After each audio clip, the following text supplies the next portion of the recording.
They say fate, with its ironic sense of humor, has a strange way of pushing you exactly where you need to be. It doesn't ask if you're ready, or if you want to go. It simply pushes.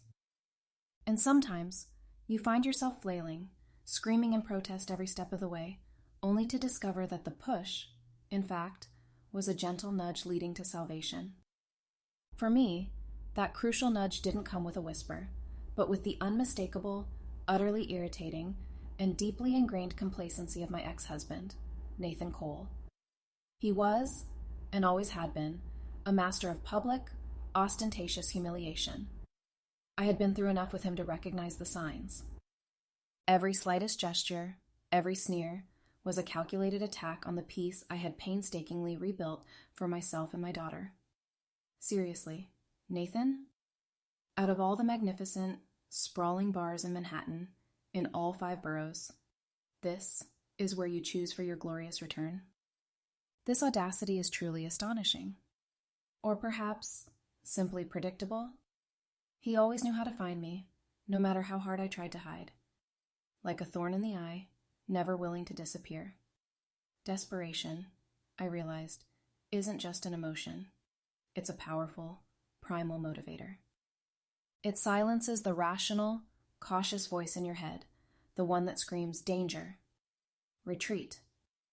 It makes you throw caution, along with every shred of reason, to the wind. And right at that moment, as Nathan Cole loomed like a thundercloud, desperation, an unexpected, almost reckless muse, whispered a name into my ear. It whispered the name Marco DeLuca, a name I barely knew, attached to a face that promised both salvation and an unsettling, exhilarating unknown. I had no choice but to stake everything on a stranger. I know this sounds completely insane, totally out of the blue, but can you, somehow, pretend to be my boyfriend? Just for a few minutes? 5 minutes? Maybe? My ex-husband? Nathan. He's approaching. And he's a living nightmare. A master of public drama, unfortunately. He won't leave me alone. He'll do everything to humiliate me, as usual. Can you help me get out of this drama? A nightmare, you say?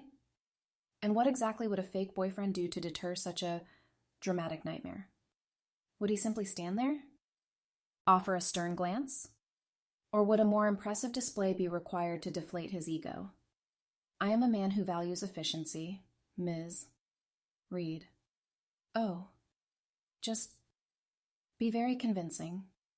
Very convincing. Act as if we're completely smitten with each other. Distract him. Completely. Please. Any distraction will do.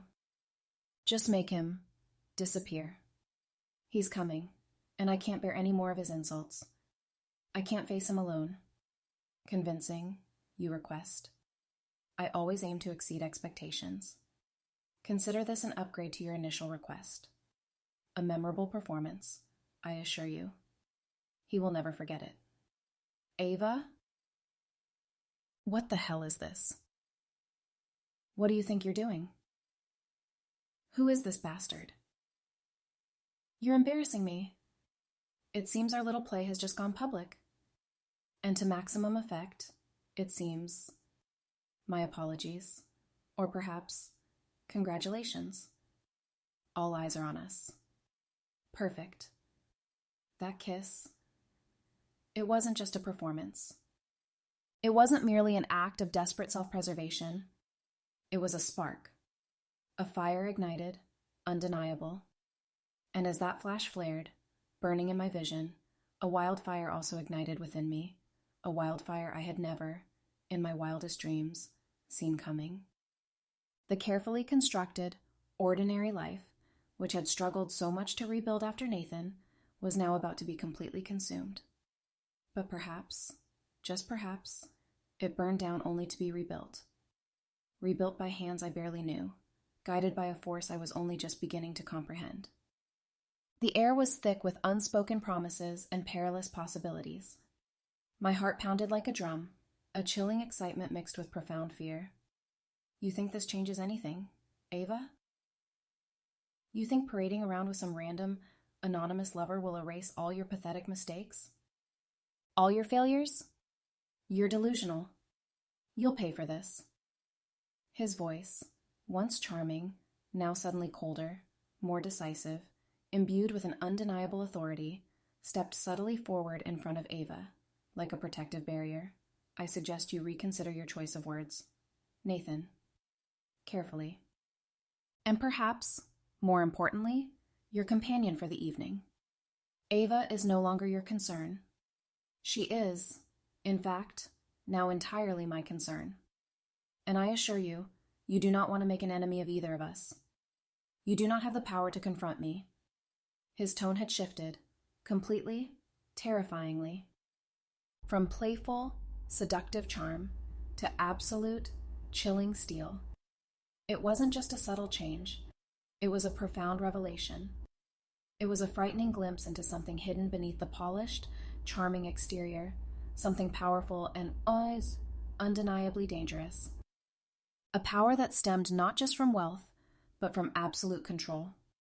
Nathan, for all his arrogance, seemed to recognize it too, if only for a fleeting moment. Thank you. I really don't know what to say. That was thorough and incredibly effective. Much more than I expected. Nathan was completely speechless. Effectiveness is what I aim for, Ms. Reed, in all my endeavors. However, I noticed he pulled out his phone as soon as I intervened. He will investigate. Immediately. He will call everyone he knows, every contact, trying to find out who I am. And that photo? It's already circulating on social media, in gossip columns.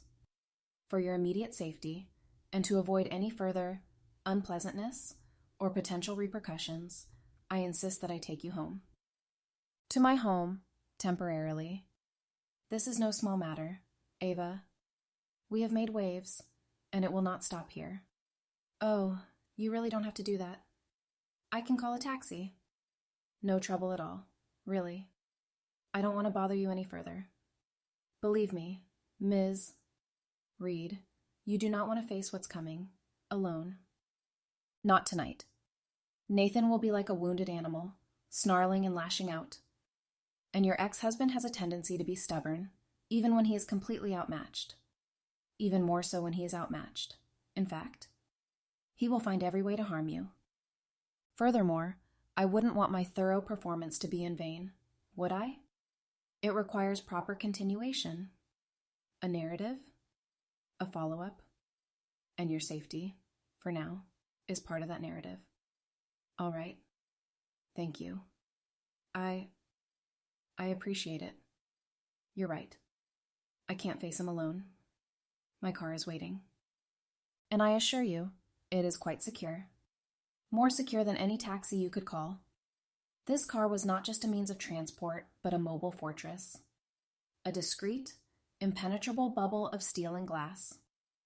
It was the kind of car you only saw in blockbusters, belonging to people with deep secrets, or, more unsettlingly, people who needed absolute secrecy to exist.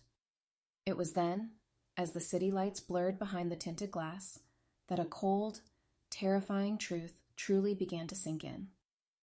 This wasn't just a charming stranger I had hastily pulled into my desperate charade. This was something else entirely. Something far more complex, far more powerful, and potentially far more dangerous. I had stepped into a world I had never imagined. A world of hidden powers and unforeseen perils. Excuse me, Ava. A business matter. One that has become, regrettably, far more urgent than before we made our public debut. The dominoes, it seems, have begun to fall. He has set off a chain reaction he cannot control. You said, what's coming? When Nathan left, what exactly is coming? What are those dominoes? I need to know, Marco. I can't keep living in this ignorance. Nathan will try to use this incident against you. He will weave a narrative, portraying you as reckless, unstable, irresponsible, especially with your daughter involved. He knows your weaknesses. He will seek to use Mia to hurt you, to gain control. And with that photo, it provides him with an immediate, albeit superficial, weapon. A convenient, sensational tool to distort perception. We cannot underestimate his malice. Mia? He wouldn't. He can't actually use this to gain custody, can he? He knows how much she means to me. He wouldn't dare. That's the one thing I can't bear. He will try. Nathan always exploits weakness. Ava. He always looks for leverage. He will twist the truth to serve his agenda. We cannot trust him for a second. But we will not let him. We will protect her. At all costs. Nathan's malevolent burden was a familiar, suffocating weight, one I had carried for too long. But now, it felt heavier, amplified, seemingly more insidious, fueled by this dramatic, sudden event. Yet, as I sat there, next to Marco, amidst his quiet, powerful presence, an inexplicable, almost irrational sense of safety began to envelop me. It was illogical, even terrifying, to trust a man I barely knew so much. But the feeling was real. A fragile, dangerous hope. I had staked everything on him. This wasn't just wealth. This was power. The kind of power that could create impenetrable walls, absolute privacy, and unparalleled views of a world most people only dreamed of. My small, carefully decorated apartment, with its slightly peeling paint and beloved worn furniture, suddenly felt miles away.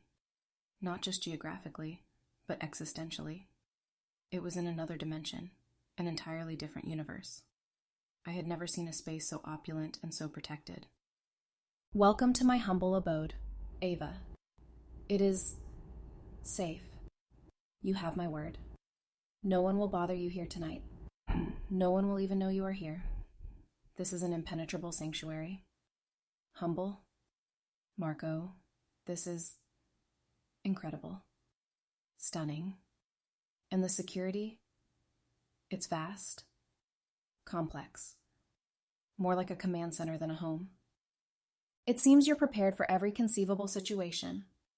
Necessary, given my profession. And now, given our unexpected public debut, when one operates in certain circles, certain precautions become paramount. One must always be prepared. This is not a hobby, but a necessity. Something to drink? To calm your nerves? A single malt whiskey? Or perhaps something lighter? Or perhaps something to eat? You must be hungry after such an eventful evening. There are many options. No, thank you. I appreciate the offer, but I should probably go home. Mia will wonder where I am. I don't like leaving her alone for too long. I need to be with her. Mia is your daughter? How old is she? She must be a wonderful child. I've always had a particular fondness for children. They are the embodiment of innocence and hope. 5 years old. She's with a neighbor tonight, Mrs. Jenkins. But I usually pick her up after work. She's very punctual. A lovely, intelligent child. 5 years old. A charming age. Full of curiosity, I imagine. And is your neighbor trustworthy? Completely reliable? We cannot risk anything when it comes to Mia. Absolutely. Mrs. Jenkins has been a godsend ever since. Ever since everything. She's like family. I trust her more than anyone. Good. Because, Ava, I truly believe you should not leave tonight. It would be incredibly unwise. Nathan will be furious, utterly humiliated, and he will seek any opportunity for retaliation. To cause more trouble. Returning here, unseen, undetected, will buy us precious time. Time to assess his next moves, and time for us to meticulously plan ours. I assure you, you and your daughter will be safe here. Safer, I promise you, than anywhere else tonight. This is the safest place I know, an impregnable haven. All right. For Mia. Just tonight. I'll stay. But I need to call Mrs. Jenkins first and tell her I'll be late, that there's been a sudden, unexpected work emergency, and that I'll arrange to have Mia brought here in the morning. I need her to know I'm okay, even though I'm not really okay at all. Of course, Ava. My phone is yours to use. Every amenity you could possibly need. Consider this your temporary sanctuary. Get some rest. We will face the dawn, and Nathan, with clear heads and a solid plan. Your and Mia's safety is my top priority now. And just like that, with a reluctant sigh, I, Ava Reed, a pragmatic, sensible UX designer and fiercely devoted single mother, found myself a reluctant, somewhat bewildered guest in the gilded, secure cage of a man whose name I barely knew, whose world was clearly far more complex, far more powerful, and exponentially more dangerous than anything I could have imagined. But for Mia, for her safety, for her future, I would step into any unknown. Even one with floor-to-ceiling glass windows overlooking a glittering Manhattan skyline. I was taking a leap of faith into the abyss. Though my reason told me to flee, my instinct told me this was perhaps the only option to protect my daughter from Nathan's malice and other threats I didn't yet comprehend. I called Mrs. Jenkins, my voice trying to sound normal, confident, explaining my unexpected absence with a vague, hastily concocted story about a sudden, urgent work emergency. It felt like a betrayal, a lie, though in essence, it was a partial truth. The biggest lie, however, was the one I was telling myself, that this was just one night, that it was temporary, a fleeting detour before returning to the familiar, albeit challenging, path of my life. A small, desperate illusion to cling to. I felt myself sinking deeper into a complex web I couldn't understand and wasn't sure I could escape. I unpacked the few items from my purse, the essentials, a toothbrush, a change of clothes, a small photo of Mia, feeling utterly, strangely out of place in this palatial, intimidating space. This opulent world, with its gleaming surfaces and silent grandeur, was so far removed from my carefully budgeted life, from Mia's colorful, joyful drawings taped to our refrigerator, from the cozy clutter of our small, familiar apartment. What had I done? What forces had I unleashed with that one impulsive kiss? And who, truly, was Marco DeLuca? The question swirled in my mind, a relentless, unanswered storm. Sleep, I knew, would be a long time coming. I had traded my peace for my daughter's temporary safety, and I wondered if it was too high a price. Good morning, Ava. I hope Mia's comfortable. My brother, Marco, mentioned having a little one who might be joining us, and I couldn't resist. I took the liberty of arranging a few things. I have a deep love for children. They bring light to this world, don't they? They are the sunshine in our lives, especially in a world as complicated as this. Isabella, thank you. This is beyond anything I could have imagined. It's truly wonderful. Mia is already loving it. This isn't just a playroom, it's a wonderland. A perfect little escape. You don't know how much this means to me. Mommy, look. It's a fire-breathing dragon. Can I read it? Will you read it to me later? She's already so engrossed in all these new books. Of course, sweetie. We'll read it together. This is a very special room, isn't it? A magical room, just for you. Do you like all these toys? I like to call it the secret children's room. It's a little project of mine. A small oasis. Sometimes, even serious men who carry the weight of great responsibility, need a place where the softest parts of life can land safely. A reminder of innocence, of what truly matters in life. Isabella, Marco's sister. Elegant, yes, but with an innate kindness that radiated immediately. She was clearly cut from the same mold of quiet power as Marco, but with a tangible warmth, a genuine compassion that Marco, at first glance, with his reserved intensity, hadn't fully revealed. It was a stark, almost surprising contrast to the sleek, almost austere sophistication of the penthouse. This secret room wasn't just a thoughtful gesture. It was a profound window into another, unexpected facet of the DeLuca world. A softer side. A deeply human side. A part of their family that cherished joy and innocence. It made me wonder if Marco was truly what I had thought. Thank you, Isabella. Truly. This makes such a difference. For Mia, for me, it means more than you know. Your kindness is a huge surprise in this chaotic situation. Don't mention it, Ava. It's simply how we operate. Family takes care of family. Always has been. Even if it's family Marco just met. He can be intense, I know, demanding, but he has a truly good heart, a very gentle heart, especially with children. They bring out the best in him, you see. I believe he would make a wonderful father. It seems you're having a bit of trouble with our futuristic appliances, Ava. I find they require a certain finesse.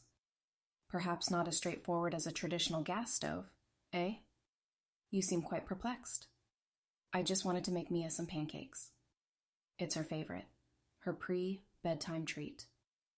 But this stove seems to think I'm trying to launch a rocket to the moon, not simply cook a sweet pastry. It refuses to cooperate.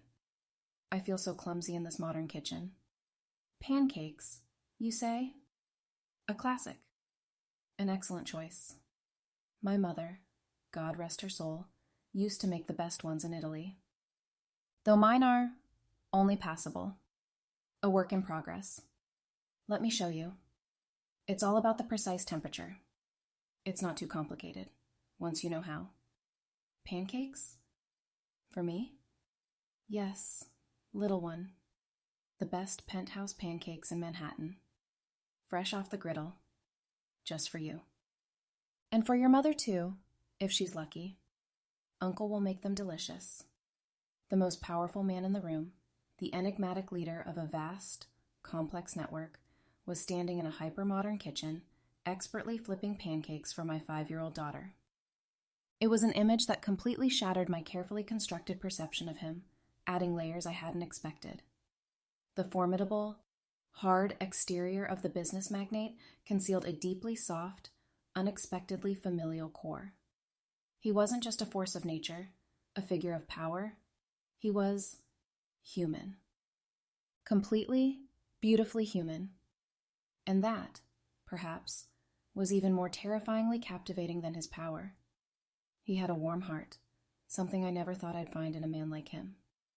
That night, watching Marco read to Mia, it wasn't just the comfort of a temporary refuge or the relief of finding a safe place.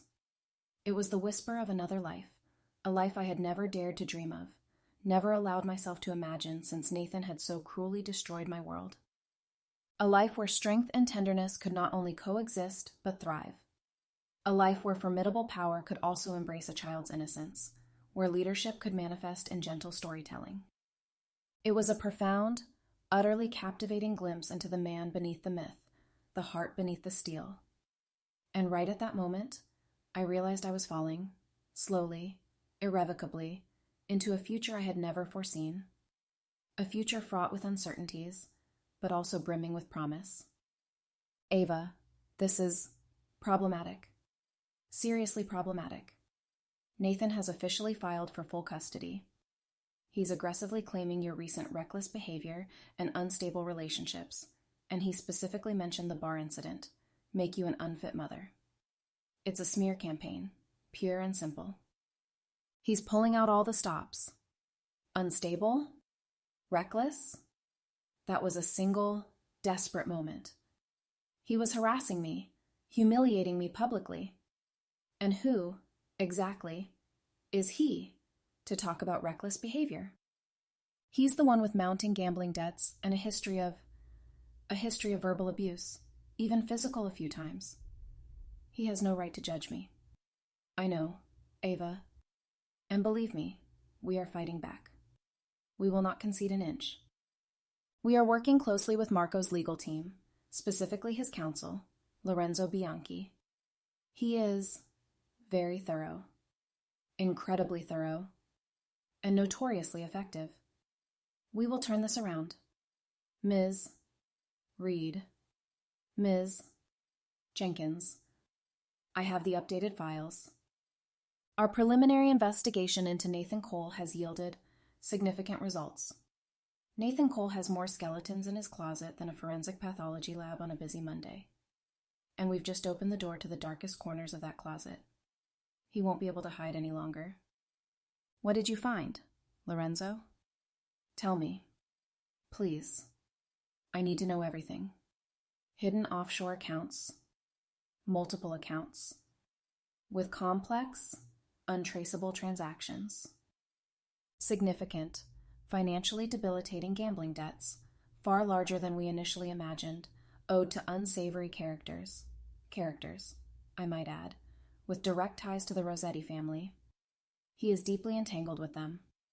Additionally, we have recovered several video recordings.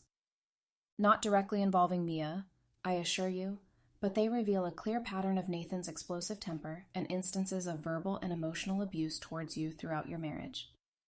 And one particularly egregious incident of physical violence, thankfully captured by an old apartment building security camera. It's quite clear. We have everything we need. He truly is a monster. I wasn't imagining it. Finally, the truth is out. This is solid evidence.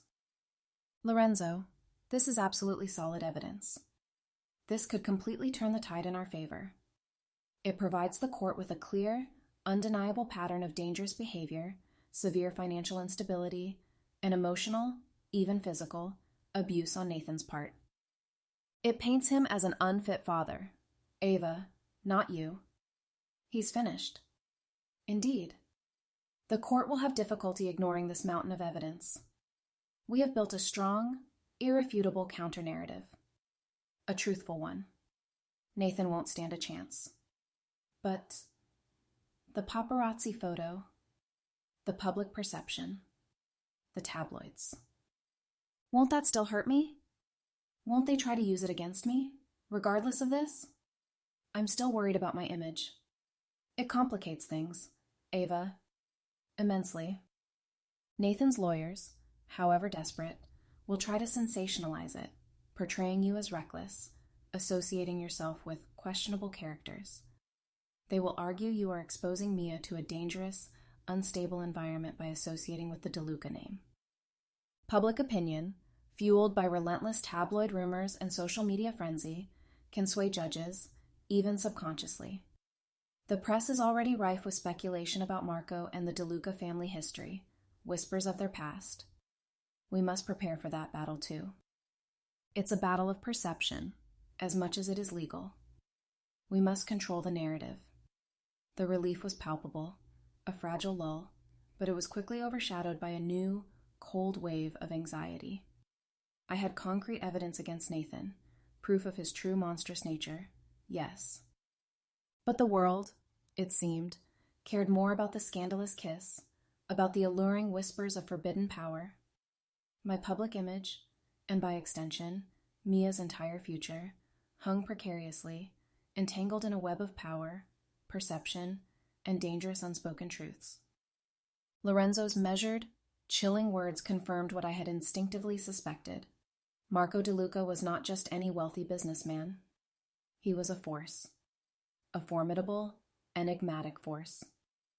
And his family name, the name he was trying to cleanse, carried a weight, a shadow, and a legacy I was only just beginning to comprehend. The line between hero and villain, between protector and danger, was blurring in a terrifying, captivating way. And I was standing right on that line. I was no longer the naive Ava Reed. Lorenzo has presented the evidence. It's all too clear. Thank you. But I need to hear it from you, Marco. All of it. No more half-truths, no more evasions. My daughter's future is at stake. I need to know exactly what I'm stepping into, and exactly who you are. I cannot make decisions based on lies or distorted truths. I need absolute honesty. You are right, Ava. You deserve the truth. My family, the DeLuca family, has controlled shipping routes on the East Coast for generations. We are, and have been, a powerful force in global logistics. But not all of that power, or influence was acquired conventionally. For a long time, the DeLuca name has been associated with the gray areas.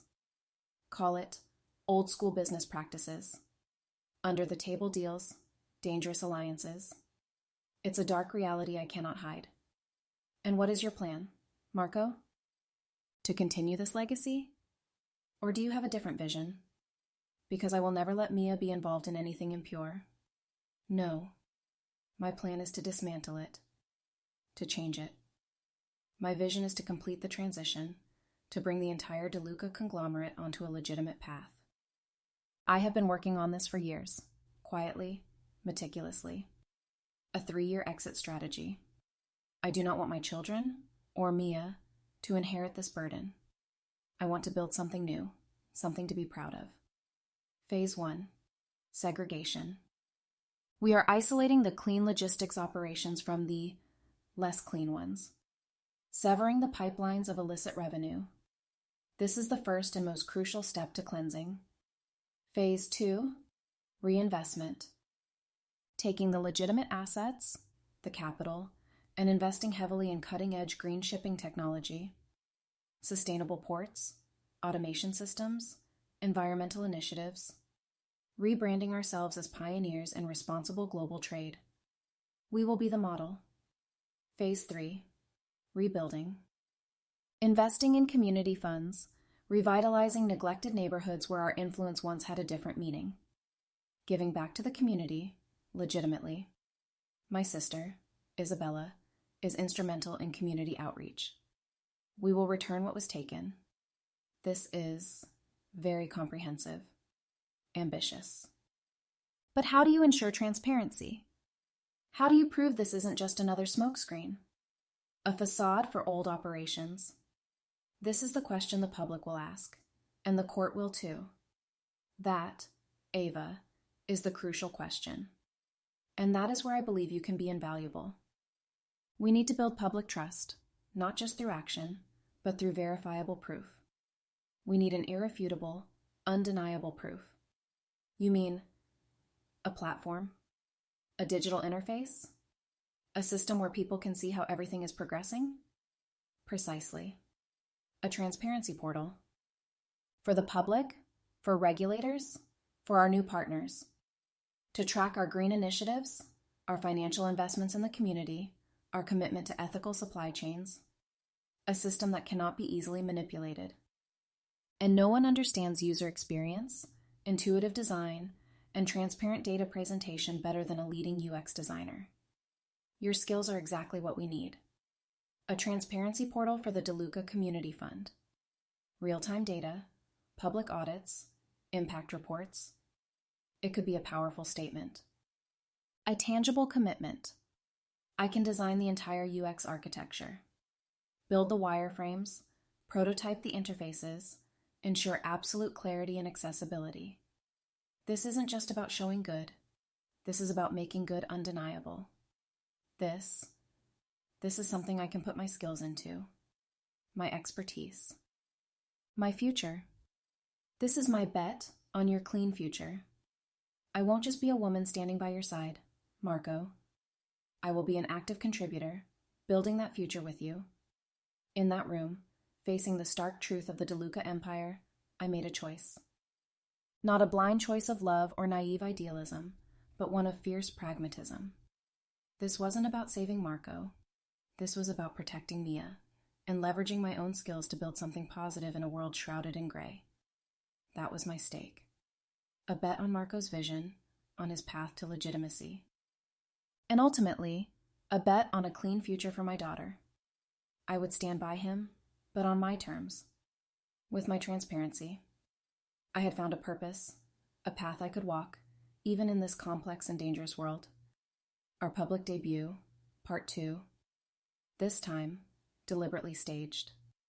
A statement. Marco wanted to show the world, and more importantly, his world, that I was by his side. But even amidst this glittering display of power and wealth, a cold shiver ran down my spine. The stakes were higher now. We weren't just dealing with Nathan's petty animosity. We were dealing with real shadows. Real predators. I could feel the tension in the air, like a taut string about to snap. Mr. DeLuca, is this the mysterious woman from the bar? Can you confirm your relationship status? Is she your new partner? Ms. Reed, are you aware of the DeLuca family's business dealings? Do you know what world you're stepping into? Our relationship is personal, and my business dealings are becoming increasingly transparent, as you will all soon see. Tonight, however, we are here to celebrate art and philanthropy.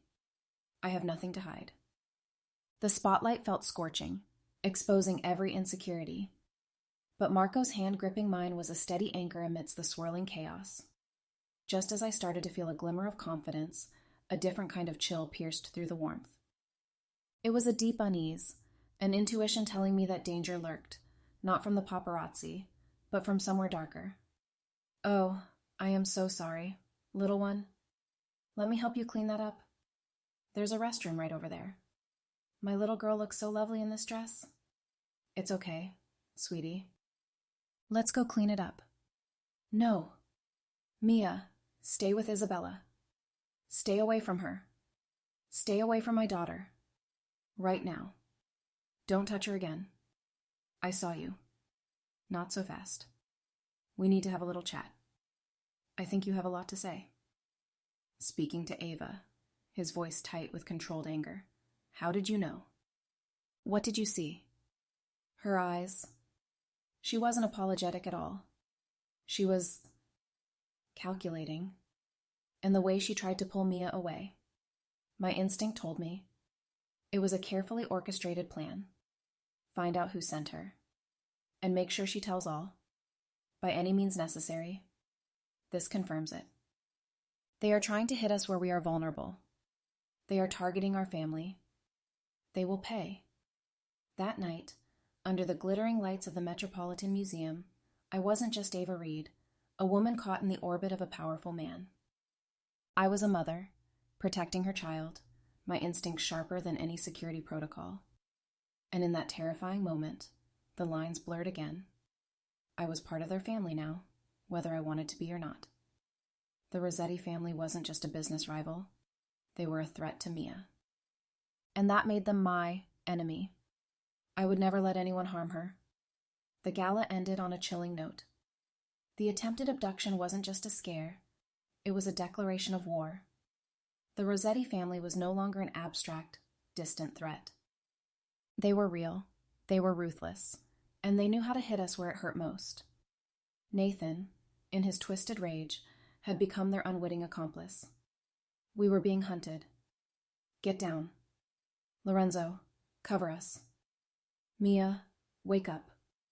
Sweetie, get down. Don't look. Are you two all right? Are you hurt anywhere? We're fine. Mia is just scared. What? What just happened? Are we under attack? They knew our route. Nathan. He must have sold our itinerary to the Rossetti family. The bastard. He has crossed a line. Activate emergency contingency plan. Prepare the Gulf Stream. We are moving. Now. Positano. No delays. Positano? Marco, what are you talking about? We can't leave. We are going. Ava. All of us. It's too dangerous here. They won't expect us to flee, not so openly. But we will. We will go to a place where our roots run deeper, where their influence is thin, a place where my family's loyalty is absolute. We will be safe there. The world turned upside down, then sideways. 1 minute, I was dodging bullets in a Manhattan parking garage. The next, Marco was whisking us away to Italy. Positano. The name itself sounded like a dream, or perhaps a trap. But with Mia's frightened whimpers in my ear, and the smell of gunpowder still lingering in the air, I knew one thing. Anywhere was safer than here, as long as Marco was there to protect us. We weren't just fleeing anymore. We were running from an unseen enemy, plunging deeper into the heart of the DeLuca Empire, its light and its shadows. I had completely lost control of my life, but for Mia, I was willing to follow him anywhere. Positano. It was a world away from the steel and glass of Manhattan, a place where time seemed to slow, where ancient loyalties ran deep. It was beautiful, enchanting, and utterly foreign. Yet, for the first time in days, I felt a fragile sense of peace for Mia. A safe haven, at least temporarily, away from the chaos and danger we had experienced. This is home, in a way. My family has been here for centuries. Their network, their loyalty, it flows through every stone of these cliffs. You are safe here, Ava. Both of you. No one can touch us here. So this is the American woman who has captured my son's attention and brought a child into our chaotic world. Do you know what you're doing, Marco? Signor DeLuca? It's a pleasure. My name is Ava Reed, and this is my daughter, Mia. We are here because we need safety, not because we want to cause trouble. I know who you are, Ava Reed. The question is, do you know who we are? Do you understand the price of standing by my son, of loving a DeLuca? The price of the choices he is making, and the legacy he is trying to change? This is not a world for the faint of heart. I understand that Marco is trying to build something legitimate, something respectable, for his family and for the future. And I understand the dangers that come with that. But I am not a naive woman, Signor DeLuca. I am a mother, and I will do whatever it takes to protect my daughter. And if standing by Marco means securing a safer, cleaner future for her, then I will stand. But not blindly. I will not sacrifice her safety for anything. If I am to remain with Marco, and if Mia is to be a part of this life, then there must be conditions. A framework of normalcy. I have compiled what I call the Constitution of Normalcy. I believe normalcy is the best shield against chaos. 1. Mia's education and daily routine will be stable, predictable, and protected from any undue influence or disruption. No more sudden flights, no more secret safe houses, unless absolutely necessary. She needs stability. 2. A strong media firewall. Mia's image, her privacy, her childhood will be protected from public scrutiny and tabloid sensationalism. She deserves a normal childhood. 3. No ostentatious displays of wealth or power around Mia. Her life will be as normal as possible, devoid of the trappings that invite danger. We cannot attract unwanted attention. 4. Weekly transparent progress checks on the DeLuca conglomerate's transition to legitimacy. Verifiable metrics, audited reports, a clear trajectory. I will be involved in the transparency portal, ensuring this. I need to see concrete steps forward. You are not asking permission, are you, Ava Reed? You are stating your terms. You are not asking for safety. You are demanding it. I respect that. I am demanding a future, Signor DeLuca. A clean future. For all of us. And I believe Marco can deliver it. I place my trust in his vision, but it is a trust built on transparency and accountability, not blind obedience. That is the only thing I can offer. She is not easily swayed, my son. This woman, she has a strong spirit, perhaps stronger than yours. This is not the woman I expected you to bring home. But perhaps this is the woman you need. She will be a good compass for you. In that moment, standing on the cliff overlooking the open sea, I understood. Salvatore DeLuca respected strength, not subservience. He respected terms, not silent acceptance. My Constitution of Normalcy wasn't just a list. It was my declaration of independence, my assertion of worth, a testament to a mother's unwavering will. And in his eyes, I saw not just acceptance, but a reluctant, powerful blessing. I had not just earned his respect. I had, perhaps, begun to earn my place. A solid place in their world. My time has come. I have lived a full life. A complex life. But I have seen the future in your eyes, Marco. And in yours, Ava. You will build something great. Signor DeLuca? No, Cara. Salvatore. Just Salvatore. remember my words. This is for you. The key to a safe deposit box in Zurich. Inside, you will find a letter from me, my final wishes, and a clear, unobstructed path for Marco's transition. My blessing for its clean future. But only if you stand by it. Only if you continue to be its compass. You are the only one I trust to uphold this promise. The patriarch was gone. His life, a tapestry woven with threads of power, tradition, and untold secrets, had ended, not in violence, but in peace. And as he passed, he entrusted me, the outsider, with a profound trust, a responsibility. The silver key felt heavy in my hand, a symbol not just of a material legacy, but of a moral one. His blessing was not solely for Marco. It was for our path, a validation of the dangerous, hopeful journey we had chosen. It was the legacy of transformation, placed firmly in my hands. I had been given a mission. Salvatore's final journey was as grand as his complex life. The silence on the deep cliffs, broken only by the lapping of the waves and distant bells.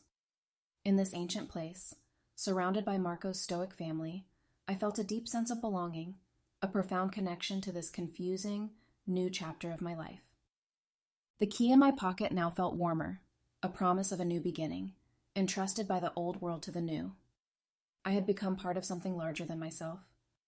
Salvatore's blessing, his trust, propelled us forward with renewed purpose.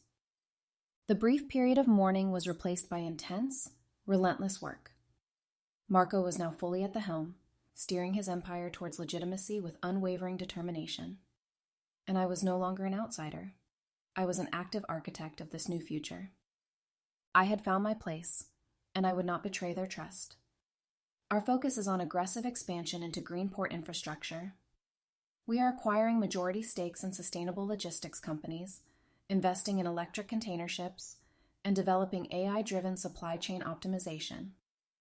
The DeLuca name will not just be clean, it will be synonymous with innovation and environmental responsibility in global trade. This is the future, and we will lead it. While Marco focuses on building, my team is working on control. We have established a limited, controlled cooperation window with federal agencies under RICO parameters, sharing historical data, intelligence on specific former associates, and directly targeting the Rossetti family. This allows us to surgically remove cancerous elements while preserving the clean core of legitimate operations. It's a delicate dance, but essential for future immunity and protection. We will clean everything from the inside out. And this is where our public accountability comes into play.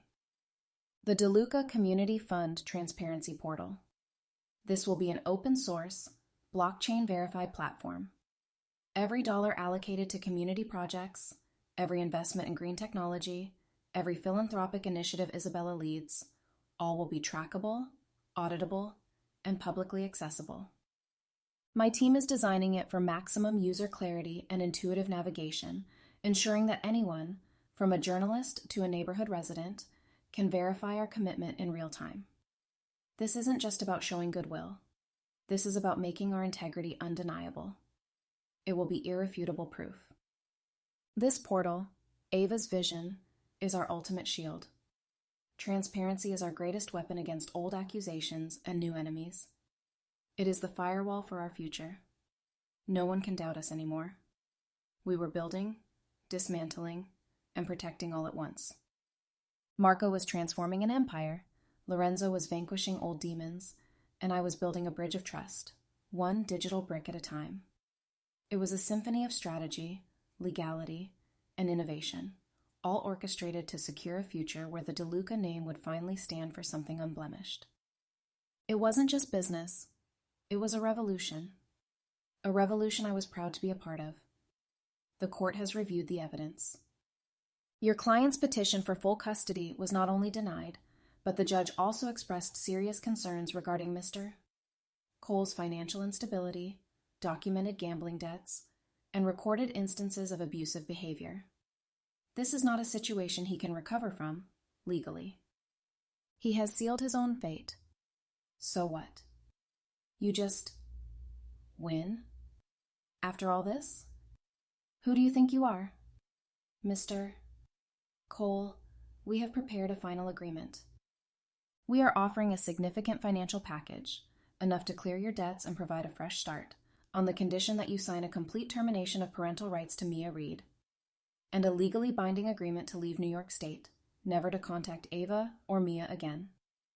This is his only chance to walk away from this relatively unscathed. This is the best option, Nathan.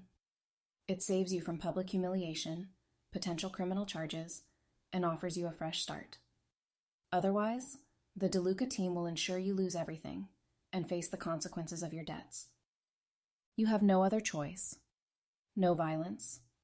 No dramatic confrontation. Just the quiet, decisive scratch of a pen.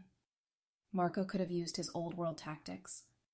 He could have made Nathan disappear or inflicted a far harsher penalty. But he didn't. He chose the legitimate, clean, undeniable path. It was a testament to his new moral compass, a choice I respected more than words. And it was a choice that secured Mia's future, not just legally, but morally. He had kept his promise to me. It's done, Ava. You have full custody, undisputed. And Nathan Cole will be out of your and your daughter's lives forever. You are finally free. And the financial settlement? A trust fund for Mia's education, managed by an independent third party, under your name. Funds entirely clean, untraceable to any gray areas of the DeLuca conglomerate. It was Marco's final gesture to ensure a completely unburdened future for Mia. A fresh start, indeed. He had done everything he could to protect her. Nathan's threat, a storm that had raged over my life for too long, finally dissipated, not with a bang, but with a whisper. He was gone. And Mia's future, no longer bound by his toxicity, was finally clear. The moral lines Marco drew were solid. A new path, clean money, and protection, without resorting to the shadows he was trying to escape. It was a victory, not just in court, but in the evolution of an empire and the heart of a man. A victory that brought peace and hope. A year. A year of relentless work, of quiet victories, of building a new life, one emotional brick at a time. Marco's empire was transforming, the transparency portal thriving, and the Rossetti threat contained, their operations severely crippled by Lorenzo's strategic legal moves. But the biggest change wasn't in the work. It was in our lives, in the formation of a new kind of family. A life I never thought I'd have. She loves the garden so much. She loves her little piece of nature. She loves it so much. It's her sanctuary. Just like the attic studio is mine, where I can create freely. The brownstone, with its hidden security measures seamlessly integrated into its historic charm, was more than just a house. It was a fortress of normalcy. A place where Mia could grow up with a garden, Ava with her creative space, and I, Marco DeLuca, could build a legacy rooted in genuine purpose. It was the perfect balance of safety and life. We chose this brownstone because it felt authentic. Smaller than a penthouse, but full of life. It symbolized our choice. A peaceful, authentic life, protected by an invisible, yet formidable shield. This was where we could be ourselves. Our wedding was not a public spectacle. It was a private vow, whispered on the cliffs of Positano, under the gaze of the sea and the memory of Salvatore. It wasn't about announcing an empire. It was about solidifying a family. Marco wasn't abandoning his legacy. He was redefining it, one legitimate brick, one heartfelt vow at a time. It was a new beginning, a promise for the future. Mia's drawings are my compass now. They show me the garden growing, the world brightening. Our empire may be smaller, but it is truly real. It is built on a foundation of trust, transparency, and a love that chose to transform, not just survive. It is a meaningful life. The Q3 sustainability report looks very promising. We are ahead of schedule on port electrification, and community fund engagement is at an all-time high. Your father would be so proud, Marco. Truly proud. He is proud. And I am proud of us, Ava. We built this. Together. love, safety, responsibility. They are not mutually exclusive. They coexist, intertwined, in our brownstone, in our garden, in our quiet, persistent commitment to a future that is finally clean.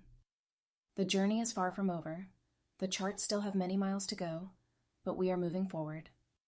Not just building an empire, but building a life. An authentic life. A life we can be proud of,